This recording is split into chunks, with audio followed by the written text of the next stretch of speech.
Should you buy the Samsung Galaxy Buds 3 Pro? Should you upgrade from the Buds 2 Pro? I've been using the Buds 2 Pro for almost a year and the Buds 3 Pro for a few weeks, and I want to share my experience in this video. Let's start with quick unboxing. So inside we have the Buds 3 Pro, the quick start guide, the USB-C charging cable, and additional ear tips. In terms of the design, the Buds 3 Pro feature a sleek, modern design with a standout element, the lighting in each earbud and a transparent lid. It looks nice, however there is a concern about whether the lid might get scratched without a protective case or lose its transparency over time.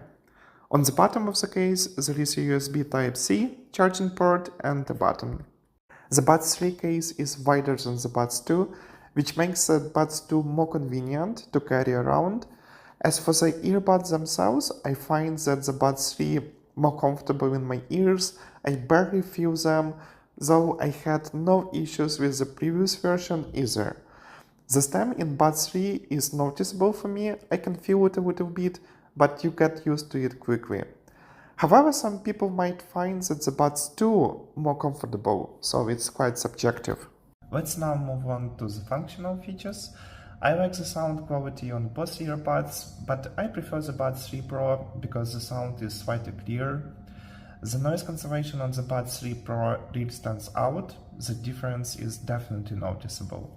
One major advantage of the Buds 3 is the ability to control the volume directly on the earbuds, which you can do in the previous version, so you can just swipe up and down to adjust the volume level. This functionality I really missed in the previous version, as it often required me to take my phone out of my pocket to adjust the volume. However, I find the touch controls on the Buds 2 simpler. You just need to tap the earbud, which can be done with another part of your body if your hands are busy.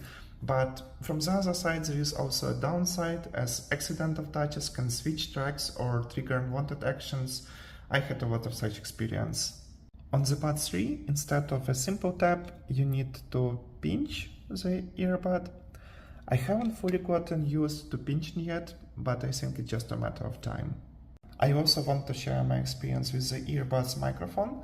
When using the Buds 2, my friends often complained that they could hear me, but not very clearly, and that they could hear more background noise than actually my voice. With the Buds 3, they can hear me much better.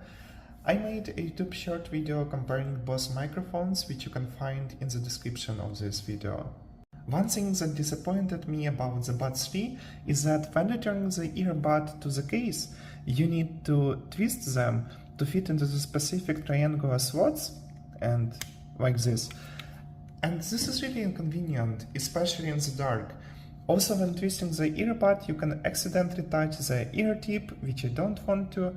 I would prefer to touch the part of the earbuds that goes in my ear as little as possible to avoid bringing in any infections. With the Buds 2, it's much easier. You don't need to twist anything. You just place the earbud in and the magnets do the rest. In the Buds 3 you also have magnets, but I like Buds 2 more here. But I got another problem with the Buds 2. After 6 months of using it, the case hinge started to squeak when opening. Let's see how the Buds 3 case holds up. Thank you for watching. If you have any questions, feel free to leave a comment, and don't forget to subscribe to the channel for more reviews.